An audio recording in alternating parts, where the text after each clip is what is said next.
Hello and welcome back to Roll for Hive Fleet. This is a show where the Hive Mind and the Dice Gods collaborate by creating us a custom scheme and helping me get rid of that pile of shame. So it's going to be a little different today. We took on board a couple viewer suggestions and it's definitely spiced things up a little bit. So let's see what we get for our D10 suggestion roll. And that's a 1, so Space Marine chapter. So let's see what Space Marine chapter this Tyranid belongs to. And that's a 10, so the Black Templars. This should be interesting. And let's see what brushes we get to use. So that's a dry brush, a size 1 and a size 0. And these are the weapons I've chose to use today. So because we've rolled Space Marine chapter, I'm just going to choose my colours, and this is what I have chose to use. So I'm going to use Occultist Cloak all over the skin.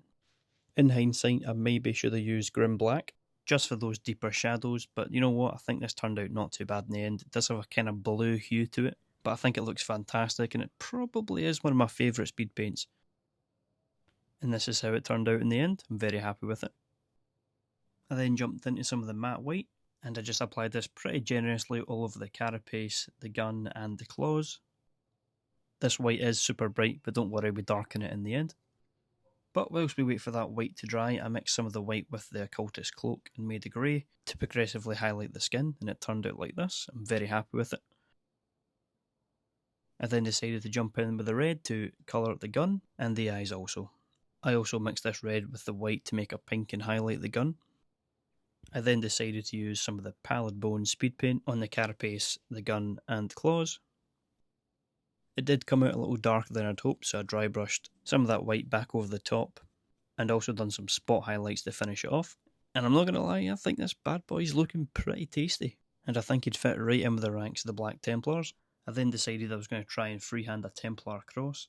Now freehanding ain't my forte, but I think it turned out pretty good.